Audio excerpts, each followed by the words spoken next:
혁신. 그 반대는 폐쇄형 혁신. 좀 이상하긴 하죠. 사실은 이게 뭐 우리가 개념적으로 나누긴 했지만 기업이 혁신을 하는데 어디까지가 개방이고 어디까지가 혁신인지 폐쇄인지 정확하게 구분하기도 사실은 어려운 부분들이 있죠. 그렇죠? 그렇지 않을까요? 딱 뭐 기업이라는 경계 내에서만 혁신이 이루어진다라고 보기는 힘들잖아요. 사람들은 정보를 다 외부에서 가져올 수 있고 외부 걸 보고 뺏길 수도 있고 뭐 이런 거죠.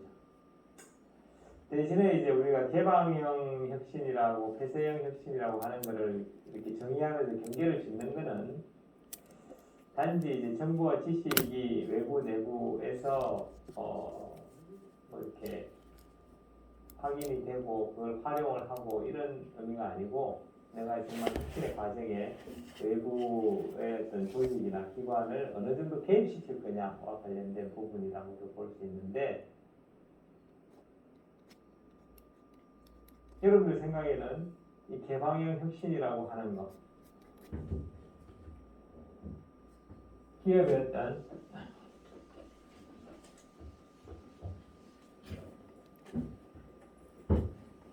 오픈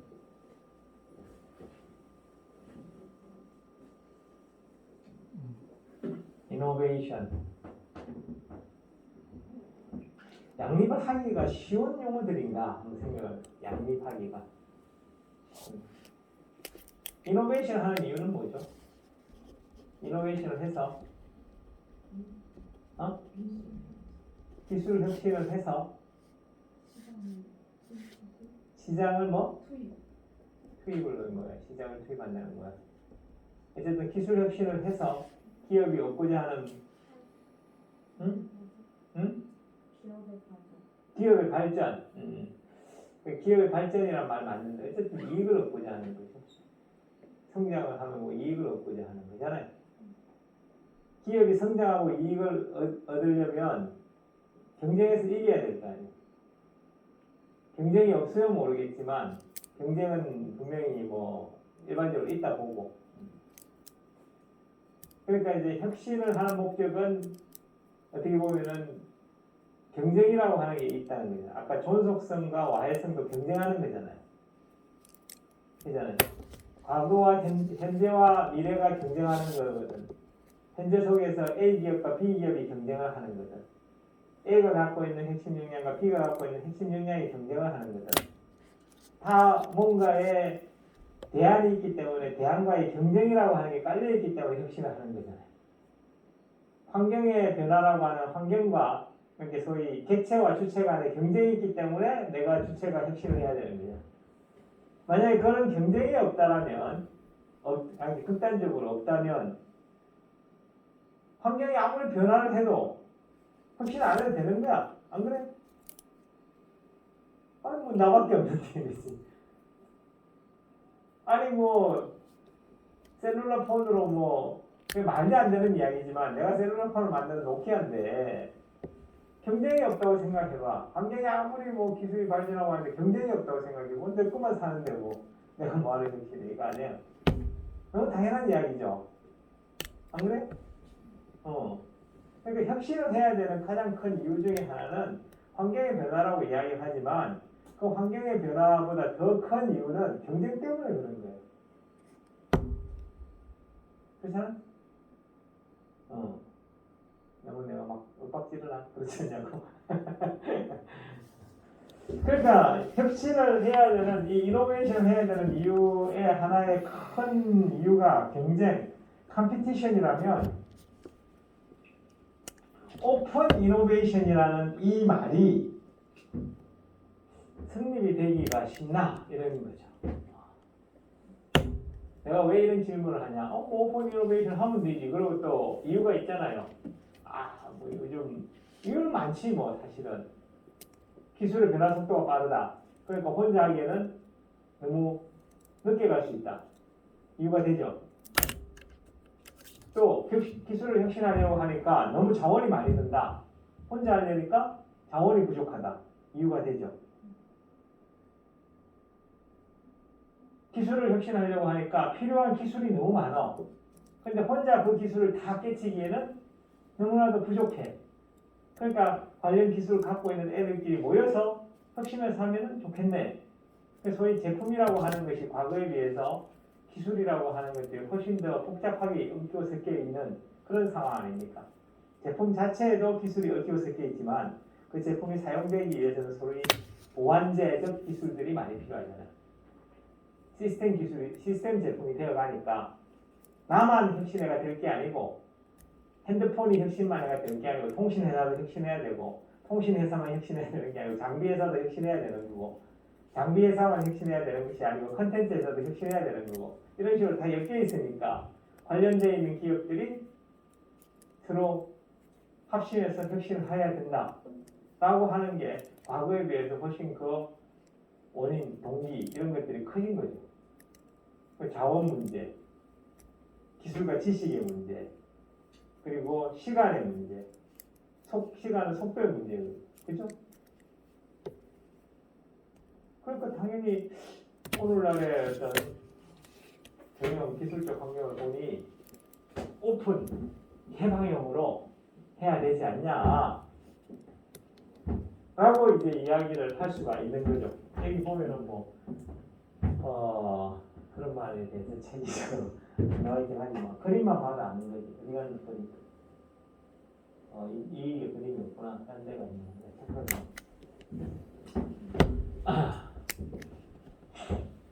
제가 무슨 말하는지 이해 가시죠? 한 사람만 이해.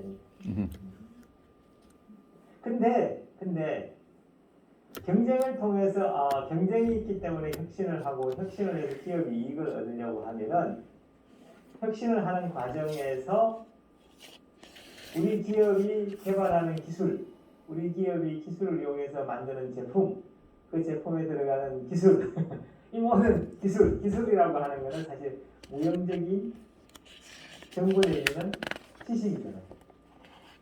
무형적인 정보 내지는 지식. 그리고 이런 무형적인 정보 내지는 지식, 기술적 지식 이렇게 표현합시다. 근데 지식이라고 하는 것이 경쟁력을 가진다라고 하는 것은 기술이 됐든 지식이 됐든 같은 의미로 좀 보고요. 같은 의미로 봐도 되겠죠? 이게 경쟁력을 가지기 위해서는 뭔가 차별이라는 말이 생각이 나고 달라야 되는 거고 기술과 지식이 경쟁력을 갖기 위해서는 어떻게 해야 돼요? 나는 갖고 있는데 경쟁자는 안 갖고 있어야 되잖아. 내가 갖고 있고 경쟁자도 갖고 있으면 그게 무슨 경쟁력을 가지겠어? 당연하죠? 당연하다. 빨리 이야기하면 좀 시간 없어요. 나는 대답이 없으니까 나는 이 당연한 걸 이 사람들이 진짜 이해를 못하나 이렇게 생각하는데 당연하죠? 당연합니다. 당연하기 때문에 어떻게 해요? 보통은 이런 기술이나 지식을 갖다 개발해놓고 특허를 내잖아요. 그죠? 특허를 내가지고 법적으로 제도적으로 보호를 받으려고 해요. 그래야지 내가 뺏기면 어떻게 해? 이 말이지. 특허를 내도 뺏겨가니까 특허를 못하게끔 암묵적으로 만들어버리죠. 영업 비밀 이런 거로. 그죠? 그러니까 명시적이든 암묵적이든 뭔가 보호장치를 만든다는 말이에요. 보호장치. 그렇잖아요. 그럼 이게 깨지면 남들도 다 쓰니까 안 되는 거야. 비아그라 만드는데 이성처럼 다 만들면 안 되잖아요. 그러니까 소위 제도적으로 이 기술을 보호할 수 있는 걸 만들어내거나 영업 비밀. 그래서 영업 비밀 같은 거 막 코카콜라 영업 비밀은 막 어디 지하 진짜인지 모르겠지만 지하 안 그러면은 뭔가 구조적인 형태로 만들어서 우리만 그 기술을 쓸 수 있도록 만드는 것도 가능하긴 해요. 한계가 있지만 표준화라든지 이런 것들이 이제 거기에 해당하는 거죠. 어쨌든 보호가 돼야 된다라는 데는 동의하실 거고 보호가 된다라고 하는 거는 이 기술이나 이 지식을 나 혼자만 쓴다. 나 혼자만 쓴다. 이걸 우리는 전문용어로 전용성 또는 전용 가능성이라고 얘기합니다. appropriability. 굉장히 단어가 길기 때문에 안 쓸 겁니다. appropriability. 찾아보면 나와요. APP 안 쓴다 그랬는데 또 쓰는데 appropriate 쭉 있어요. 하도 길어. 발음하기 힘들어. 이 말은 전용이라는 말은 무슨 말인가 알겠죠? 나만 쓴다. 이게 없으면 이게 자본이 될 수가 없어요. 동의하시죠? 그렇다 그러면 이 오픈 이노베이션이라고 하는 것 자체가 과연 성립이 되는 말이냐 이런 이야기도 한번 생각해 볼 필요가 있다. 자, 오픈시키면 어떻게 돼요? 드러나니까 기술을 다. 전용이 되기가 확률이 높아져요. 여기서 이제 배반 배신이 나오는 거예요. 그죠? 같이 협력하다가 사회현상적으로 드러난 우리나라의 중소기업과 대기업의 오픈 이노베이션이라고 말하는 협력, 기술 협력 체제가 소위 기술 탈취로 나타나는 이유가 그런 데 있는 거예요. 자, 이런 것들은 이제 우리가 오픈 이노베이션이라고 하는 거에 대한 정의와 이 오픈 이노베이션이라고 하는 게 실제 현실에서 적용됨으로써 나타나는 여러 가지 장점과 단점의 문제들에 대한 이야기를 하는 거예요. 오픈 이노베이션을 해야 되는 상황이라고 하는 것이 아까 말한 것처럼 한마디로 말해서 부족한 자원과 깔려있는 건 부족한 자원이죠. 시간이 천천히 가면 부족한 자원도 천천히 가면 되지만 시간이 빨리 가기 때문에 그 부족한 자원으로 그 시간을 쫓아갈 수 없으니까 협력하는 거고, 내가 갖고 있는 자원을 갖다가 기술이 부족하더라도 하나하나 개발해 나가면 되는데 그렇게 하기에는 경쟁자가 빨리 와버리면 안 되니까 그 기술을 갖고 있는 1, 2, 3, 4, 5, 6, 7, 8, 10명이 모여서 하자 뭐 이렇게 되는 거잖아요. 그죠? 그래서 여러분들이 이런 오픈 이노베이션에 대한 개념을 이해하는 것은 너무 쉬워요. 너무 쉽잖아. 뭐 이노베이션 오픈해서 하자 이건데 뭐 오픈해서 하는 방식도 있을 거고 정도도 있을 거야. 오픈의 정도도 한 10%만 오픈하는 경우도 있고, 그죠? 100%다 오픈하는 경우도 있고, 아니면 오픈하는 방식도 그냥 우리가 협약에 의해서 하는 방식이 있고, 아니면 자본의 결합에 의해서 하는 방식이 있고, 합작 투자 이런 것들이죠. 여러 가지 형태의 유형이나 이런 것들이 있을 겁니다. 내가 지식이나 기술을 사올 수도 있고, 라이선스죠. 그럼 이런 유형에 따라서 생겨난 여러 가지 제한점들이 있을 거예요. 그죠? 그거는 이제 구조적인 어떤 부분을 이해하면은 어떤 제한점들이 생길 것인가에 대한 충분한 유추가 될 수도 있다. 라고 하는 건데, 대신에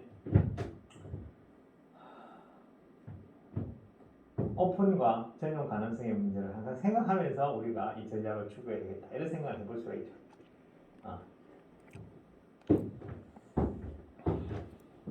또 하나가, 자, 우리가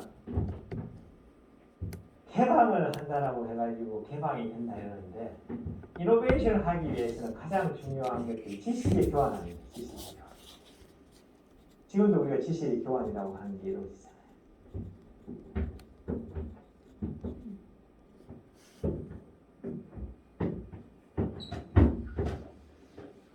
이 굉장히 중요한 용어인데 잘 이해하시고 자주 써먹으세요.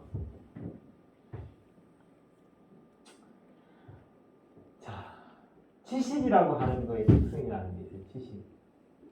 기술도 지식의 일종이고 정보도 지식의 일종이라고 생각합시다.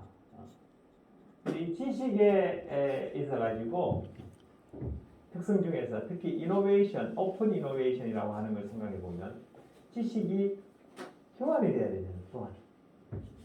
그죠? 그래야지 뭐 오픈이 된다는 이야기입니다. 교환. 또는 뭐 이게 라이센스처럼 돈을 주고 하면은 지식이 거래가 되거나, 통칭해서 우리가 커뮤니케이션 이렇게 불러도 되는 거지. 그죠? 뭐 어쨌든 지금도 우리가 지식 안 되고 있을 수도 있죠, 여러분들. 나는 한다고 생각하는데 딱 막혀가지고 가고 내가 어떻게 하나 씨 가는 길이네. 뚜뚜뚜뚜 발로 가는데 여러분들 귀 다 막고 있고 그냥 내가 전용 가능성 이렇게 말했는데 이게는 뭐 회전 가능성이라 바이든 했는데 난리는 듣는 거랑 똑같은 거지. 우리 외국인들 잘 이해도 못하는데 내가 너무 까는 거 모르겠다. 아니면 아니라고 이야기하세요. 이런 게 다 커뮤니케이션 아니에요. 근데 이게 참 지식이라고 하는 거의 특성이 그래요. 자, 우리가 한번 생각해 봅시다. A, B가 지식을 교환하는데 커뮤니케이션 하는데 A가 가진 지식과 B가 가진 지식이 똑같아요. 집합의 개념으로 A equal B 할 필요가 있어요, 없어요? 없어요, 그죠? A가 갖고 있는 지식하고 B가 갖고 있는 지식이 완전히 달라요. 지식 교환이 되겠어요, 안 되겠어요? 안 되겠죠. 안 될 가능성이 높아요. 안 되는 건 아니지만 안 될 가능성이 높아요. 왜? 공통된 게 없어요. 없으니까 이게 다 그 말이에요. 그러니까 어떻게 보면은 이런 상황이 돼야 되는 거예요. 그러니까 소위 어느 정도 말을 해도 알아들을 수. 여러분들이 가지고 있는 지식과 내가 가지고 있는 지식이 완전히 분리돼가지고 내가 말하는 용어라든지 내가 말하는 이론이라든지 이런 걸 전혀 모른다. 교환이 안 돼요. 어느 정도는 갖고 있어야지. 그러니까 이게 완전히 같아도 안 되고 완전히 떨어져도 안 되는 그런 상황이에요. 그러니까 소위 말해서 A, B가 서로 협력을 해서 오픈 이노베이션을 한다면 이 오픈 이노베이션의 지식의 정도가 어느 정도는 중첩이 돼야 되는데 이 중첩의 정도가 지식의 양에 어떤 의미가 아니고 양의 의미가 아니고 소위 말해서 A가 지식을 주고 B가 지식을 주는데 서로 간에 흡수 능력의 문제예요. Observative capacity.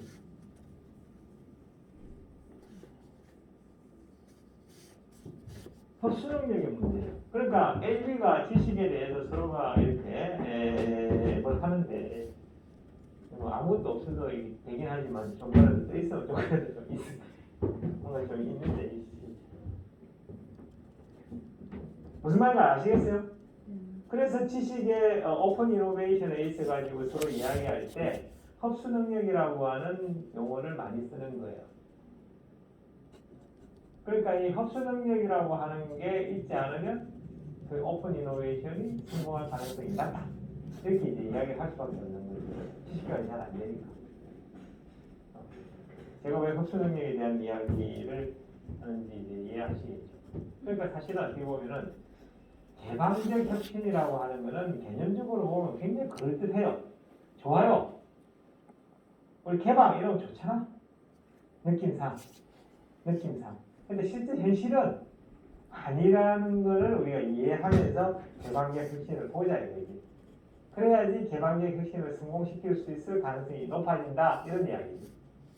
그러니까 전용 가능성을 높이면서 흡수 능력을 갖춘 애들이 오픈 이노베이션을 해야 오픈 이노베이션이 성공이 된다라고 하는 거고 이 안에 오픈 이노베이션이라고 하는 거는 A와 B 간에 지식의 교환도 있지만 뭔가 많은 교환들이 있단 말이에요. 소위 거래, 교환 이런 것들이 있어요. 그러면 우리가 그냥 이상적으로 서로가 가지고 있는 지식 교환하면 좋은 거 아니야? 그러면 서로 간의 경쟁력이 높아지겠네. 이게 생각하는 게 일반적인 사회에서의 협력의 문제지. 근데 실제 현실에서 협력이 그렇게 되나? 협력에 대한 필요성은 있지만 협력하는 과정에서 상대는 서로가 무슨 생각하겠어요? 머릿속으로는 언젠가 저 새끼 동생을 펴서 내가 더 많은 이익을 가져가야지 이 생각을 하고 있는 게 현실이란 말이에요. 그러면 우리가 생각하기에는 교환에 있어가지고의 소위 말해서 기회주의적 행동에 대한 부분도 생각할 수밖에 없고 이 지식의 교환에서의 기회주의적 행동은 훨씬 더 쉽게 일어나요. 왜? 잘 모르니까. 안 보이니까. 그렇잖아요. 소위 정보 비대칭이라고 하는 게 눈에 보이지 않기 때문에 훨씬 더 높은 정보 비대칭성 상황에 있는 거고 이런 정보 비대칭성 상황이 훨씬 높기 때문에 기회주의도 훨씬 더 많이 일어나는 곳이 이 상황이란 말이에요. 지금 오픈 이노베이션에 대한 단점, 문제점만 계속 이야기를 하고 있는 거는 개념적으로 너무 좋아. 그렇잖아요. 뭐 하면 좋지 뭐. 그래서 여러분들이 흡수 능력, 전용 가능성 흡수 능력도 이 교환상에서의 기회주의라는 말, opportunism 여러분들 많이 들어보셨죠? 정보 비대칭성 상황에서 생겨나는 기회주의라고 하는 것들이 훨씬 더 쉽게 일어나는 곳이 이쪽이다. 왜? 거래의 대상이 암묵적이고 안 보이기 때문에 정보 비대칭성이 훨씬 높잖아. 저놈이 저 기술을 가졌는지 안 가졌는지 내가 어떻게 알겠어? 우리 몰라 이러는데 진짜 몰라서 안 가르쳐 주는 건지 알면서도 안 가르쳐 주는지 어떻게 알겠냐고요. 제품이야 너네들 재고 있어 이러는데 재고 없어 이러는데 창고 열어보고 짜시가 있잖아 이러면 되지만 그렇잖아요. 그리고 제가 갖고 있는 지식이 어느 정도까지 내게 투입이 돼야 되는데 다 말 안 해줄 수도 있잖아요. 서로 간에 짱구를 엄청 굴리는 거지. 왜? 다 가르쳐주면 나의 전원 가능성이 훼손되는 거고, 그렇다고 안 가르쳐주면 오픈 이노베이션의 효과가 줄어드는 거고, 오픈 이노베이션의 효과를 높이기 위해서 흡수 능력을 서로 간에 높여야 되는데 흡수 능력을 높이다 보면 지식 교환을 해야 될 필요성이 줄어드는 거고, 그런 상황이 계속 반복되는 게 오픈 이노베이션이다라고 볼 수가 있는 거죠. 그 상황이 이제 이해가 가십니까? 네. 오픈 이노베이션이 좋긴 하지만 개념적으로는 그런 문제들이 있다라는 거고, 이게 이유는 여러분들 아까 봤다시피 다 그런 이유들이고 이런 거예요. 자, 성공을 했다면은 양쪽에 흡수 능력이 있었다는 이야기고, 기회주의적인 어떤 상황이 발생할 수 있는 구조가 적었다는 이야기가 되는 거예요. 근데 아마 성공의 사례들 여러분들 가져온 거 보면은 대부분 이 오픈 이노베이션이 기업 대 기업이라기보다는 기업과 고객의 참여 이런 부분들이 많을 수 있어요.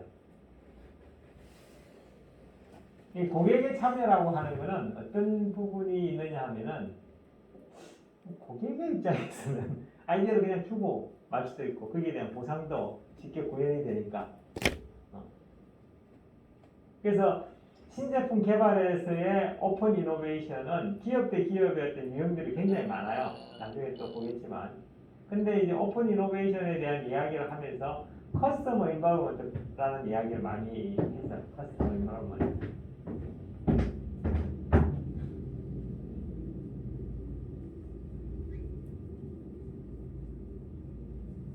고객 참여. 여러분들 마케팅에서의 시장 지향성, 신제품에서의 고객의 니드를 찾아내는 이런 거에서 당연히 고객이 신제품 개발 과정에 참여하면 그 고객의 욕구나 고객의 마인드를 쉽게 읽어낼 수가 있겠죠. 그래서 가능하면 고객들이 참여를 많이 해서 고객들이 의견도 주고 그 고객들이 신제품 개발 과정에 아이디어를 내거나 신제품 개발 과정에 컨셉을 잡거나 신제품 개발 과정에서의 기본적인 어떤 중요한 기능들에 대한 아이디어를 주는 FGI를 통해서 그렇게 아이디어를 주거나 신제품에 시제품이 나오면 테스팅을 하거나 등등등등 모든 과정에 고객들이 참여해서 고객들의 의견을 받고 그걸 이제 새로운 신제품 수정 이런 과정에 반영을 해야 된다라는 이야기를 당연히 하죠. 그리고 이런 고객들은 그냥 일반 고객이 아니고 소위 리드 유저라는 말을 쓰기도 해요.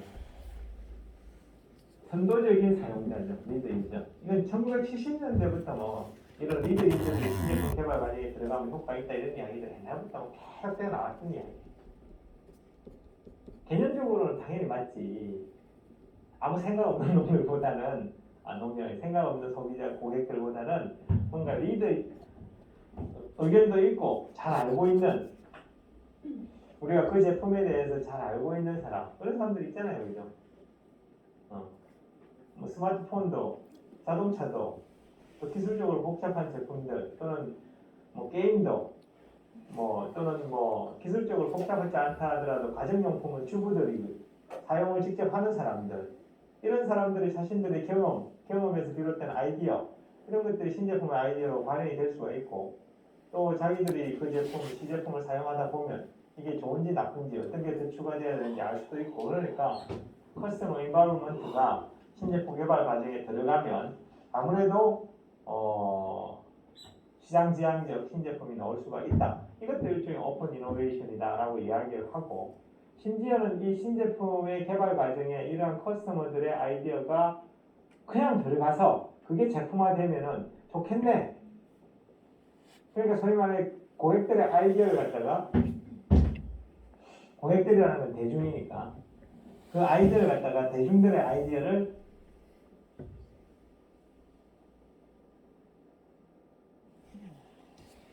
모으면 좋겠네. 크라우드 소싱이라는 개념도 나온 거죠. Have you ever heard of the word crowdsourcing? 크라우드 펀딩이라는 개념은 용어는 많이 들어봤죠. 어떤 걸 뭐 만들 때 대중들이 펀드를 해서 영화를 만들고 하는 크라우드 펀딩 이야기 많이 들었죠. 그렇죠. 여기 그것처럼 이제 크라우드가 아이디어에 대한 소스가 되는 거예요.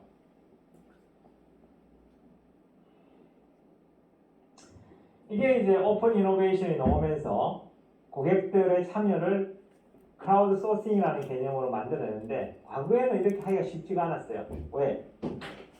다중 고객들을 모으기가 힘들잖아요. 고객들이 어디 있는 줄 알고 모아? 전 세계에 퍼져 있는데, 그죠? 전 세계에 퍼져 있지 않다 하더라도 모으기가 쉽지 않지. 비용이 많이 들잖아요. 근데 이게 인터넷이 딱 되면서 굉장히 쉬워졌어요.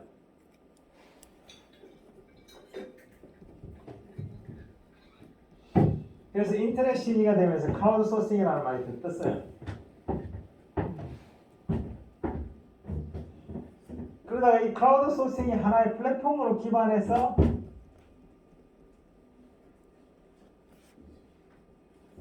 플랫폼화 되면서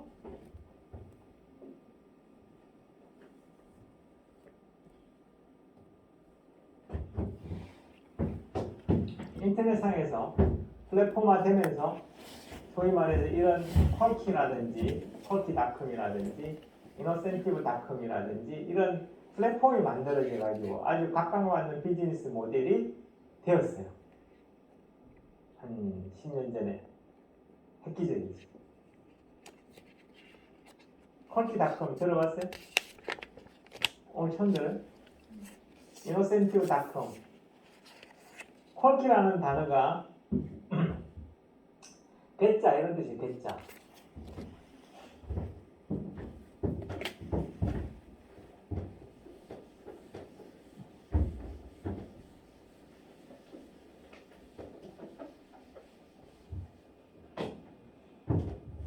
나중에 내가 이 오픈 이노베이션의 다양한 유형에 대해서 다시 이야기를 하겠지만 이 따로 떼내가지고 지금 이 오픈 이노베이션 과정에서 고객 참여가 중요하다는 이야기가 되고 고객 참여에 대한 하나의 흐름 속에서 크라우드 소싱이라는 것이 플랫폼화되면서 코키까지 온 거예요. 코키뿐만 아니라 다양한 형태가 있고 여러분들이 난 크라우드 소싱을 이야기할 줄 알았지만 이야기를 전혀 안 해가지고 내가 이야기를 하는데 퀄키닷컴뿐만 아니라 상당히 다양한 애들이 있고 퀄키닷컴을 조금 이렇게 대중적으로 파퓰러 한 거죠. 이름 자체가 퀄키하잖아. 배짜 이런 뜻이. 그러니까 뭔 말인가 하면은 아이디어는 있어요. 근데 이걸 생산으로 실현시켜가지고 돈을 벌 수 없는 애들이 있잖아요. 그럼 이런 애들을 내가 플랫폼으로 만들어서 너 아이디어를 제공해. 그러면 아이디어를 우리가 심사를 하고 좋은 아이디어면 우리가 생산을 할 수 있도록 만들어주고 생산돼가지고 나오는 이익은 너에게 쉐어를 할게. 이거야. 그럴듯하죠. 아이디어가 있는데 그 아이디어가 돈의 가치를 만들어낼 수가 없으니까 돈 가치를 만들어내주겠다는 거잖아. 그래가지고 퀄키닷컴 찾아보시면 재미있는 사례들이 몇 개 나와요. 그래서 초반에는 조금 몇 개 성공적이라고 볼 수 있는 몇 개의 사례들이 좀 나와요. 그래서 크라우드 소싱이라는 말이 뜨면서 퀄키닷컴이라든지 이노센티브닷컴 같은 그런 플랫폼들이 우리 한국에도 있어요. 우리 한국에도 와디즈라고 하는 게 있어요. 들어봤어요? 와디즈닷컴? 우리 한국 거는 나름 성공했어요. 이찬호군. 왜 성공했는지는 조금 이따 다시 이야기할게요.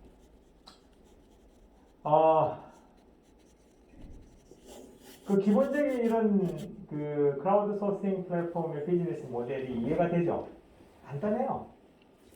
근데 간단한 만큼 여러분들이 생각하기에도 이해가 안 되는 부분들이 많아요. 자, 정보라고 하는 거, 지식이라고 하는 거는 아까도 말했잖아요. 내가 전용 가능성을 갖고 있어야 할 가치가 있는데 전용 가능성이 없어지면 그거는 가치가 없어지는 거다 라고 말했잖아요.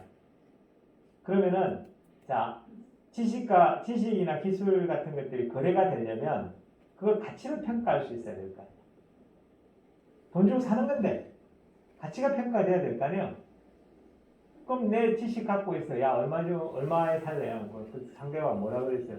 이 지식이 뭔지 까봐라. 그럼 내가 돈의 가치를 평가해가지고 그 지식을 살게. 근데 지식이라고 하는 거나 이런 거는 까는 순간 상대에게 그 지식이 전달이 돼버리면 가치가 없어져 버려요. 그렇잖아요. 그러니까 이거는 사실은 소위 무형적인 컨텐츠가 갖고 있는 한계하고 똑같은 거예요. 그냥 영화를 생각해 보면 돼. 영화의 가치는 뭐야? 영화를 다 봐야 알 수 있잖아. 그러니까 영화를 다 보면 돈 주고 볼 이유가 있어요? 다 아는데. 그렇잖아요. 이해가 가요? 이런 전용 가능성에 대한 부분 때문에 사실은 아주 가치 있는 지식은 이 퀄키닷컴에 안 나올 가능성이 크겠죠.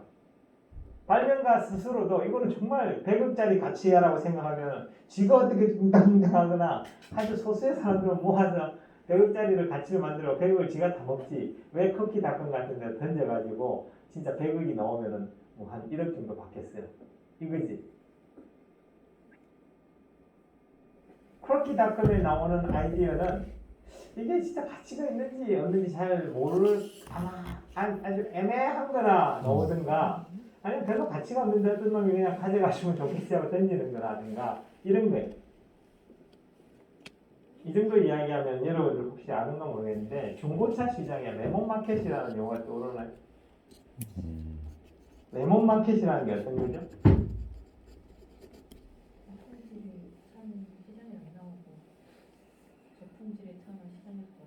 그렇죠. 중고차 시장에 A라는 모델의 평균 가격이 있어요. 근데 중고차는 사실은 정보 비대칭성이 굉장히 큰 거야. 그러다 보니까 평균 가격 이상인 차는 내가 왜 저기 가서 팔어? 딴 데 가서 팔아야지. 그래 내가 이익이 나는데. 그러면 지금 평균 가격 이하에 있는 소위 이번 홍수에 물에 잠긴 차 이런 애들은 정보 비대칭으로 나와가지고 팔리는 거야.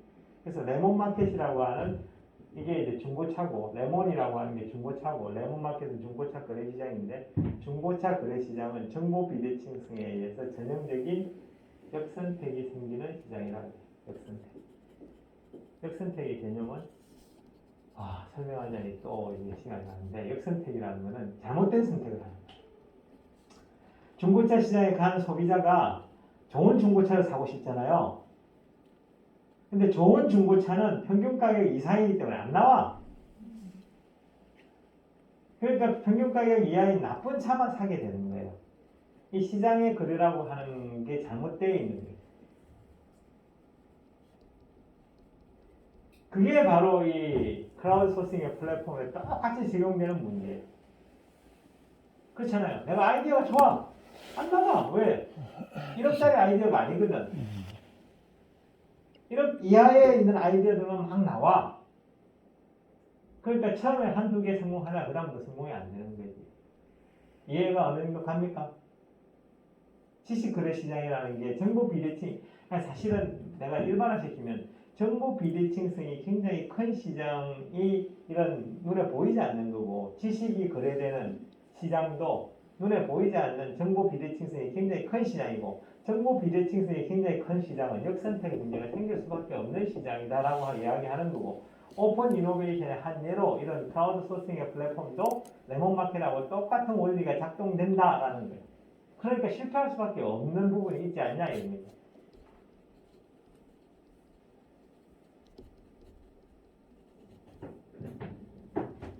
그러니까 이게 진짜 어떤 놈이 어디 있노? 그러니까 월마트, 아마존 이런 회사들은 처음에 시작할 때는 야 사람들이 정말 착할 거야 이런 전제를 갖고 있을 거예요, 그죠? 좋은 아이디어가 있으면 막 내놓고 좋은 아이디어도 우리 평가 잘 이거 내놓는 문제뿐만 아니라 평가 문제도 있는데 평가도 잘 해가지고 이게 세상 평가도 항상 긍정 오류와 부정 오류가 존재하는데 어떤 놈이 봐가지고 그게 가치가 있는지 제대로 평가하겠다는 보장이 있냐 이게.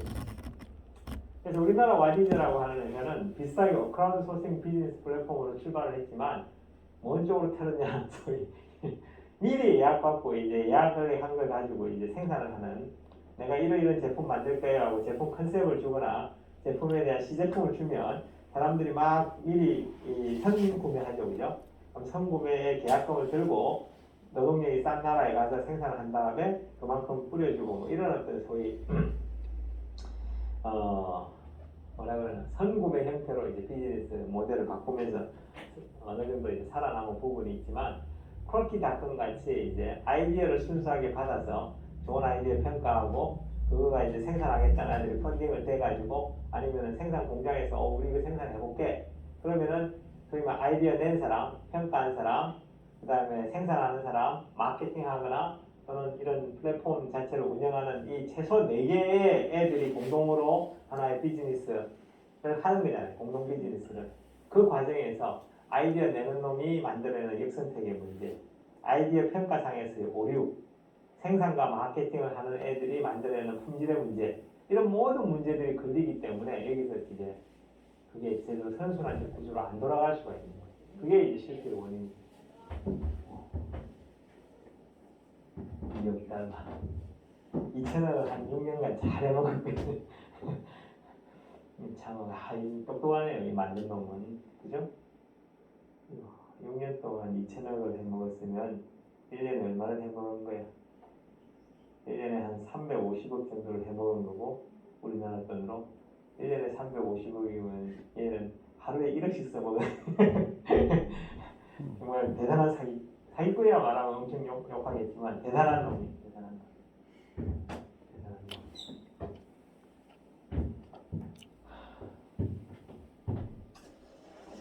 자, 제가 오늘은 이 오픈 이노베이션 상에서 소비자 참여에 따른 이 비즈니스 플랫폼까지 크라우드 소싱과 비즈니스 플랫폼까지 이야기를 했지만 다음 시간에는 좀 더 이 오픈 이노베이션에 대한 그 일반적인 이야기를 좀 더 하고 경영에 대해서 좀 알아보고 할 텐데 자, 여러분들 각자 사례를 성공과 실패 사례를 가져왔는데 비슷비슷하더라고.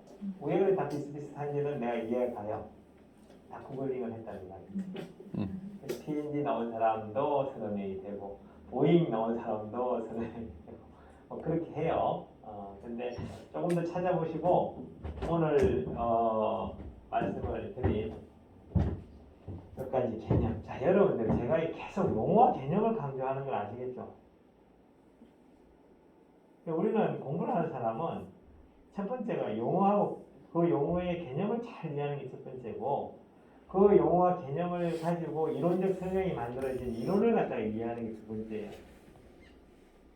그거를 잘하는 게 우리 공부하는 거야. 뭐 이런 사례 이런 정보적인 것도 우리가 아는 것도 중요하지만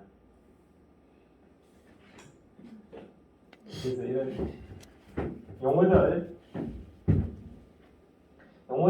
좀 더 깊게 이해하시고 그 용어와 관련된 사례들을 자꾸 이렇게 확인하면서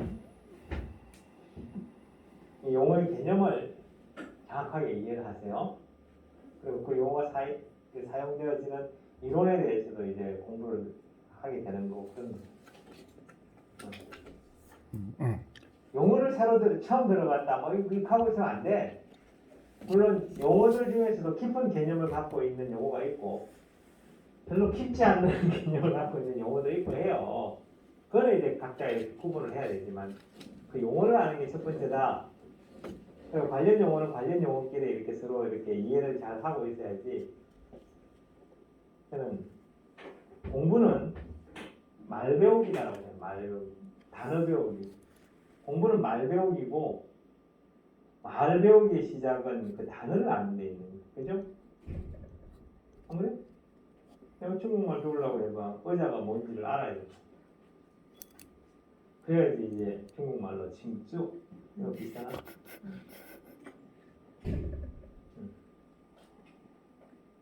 오늘 나왔던 용어들 중에서 잘 익숙하지 않은 용어가 있으면 다시 한 번 더 살펴보시고 혹시 잘 이해가 안 되면 다음 시간에 또 질문하시고 다음 시간 맞아 이거 정리가 안 됐네.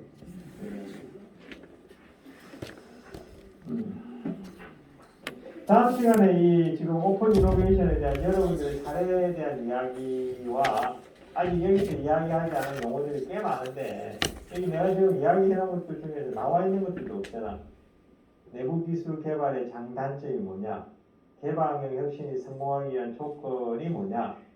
개발 외부 기술의 활용 과정에서의 문제점에서 NIH 신드롬 이런 용어들 하나도 발표를 안 했어요.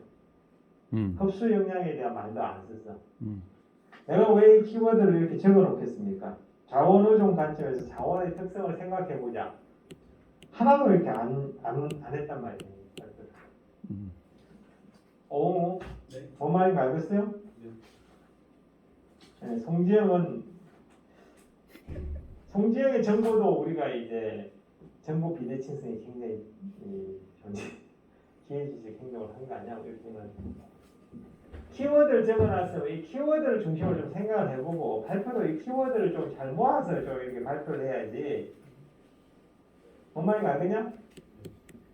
왜 NIH 안 넣었어? 이거지. NIH가 무슨 미국의 국립보건원이야 뭐야 이거.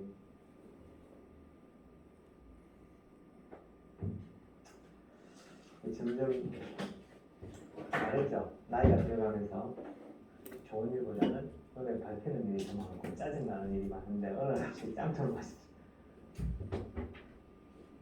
여러분들이 발표를 잘해오면 제가 할 얘기가 없어져서 저도 좋습니다. 시간도 그래갖고 녹화하시는 거예요 지금? 네. 허허이 미친거같아. 노찰이야 노찰.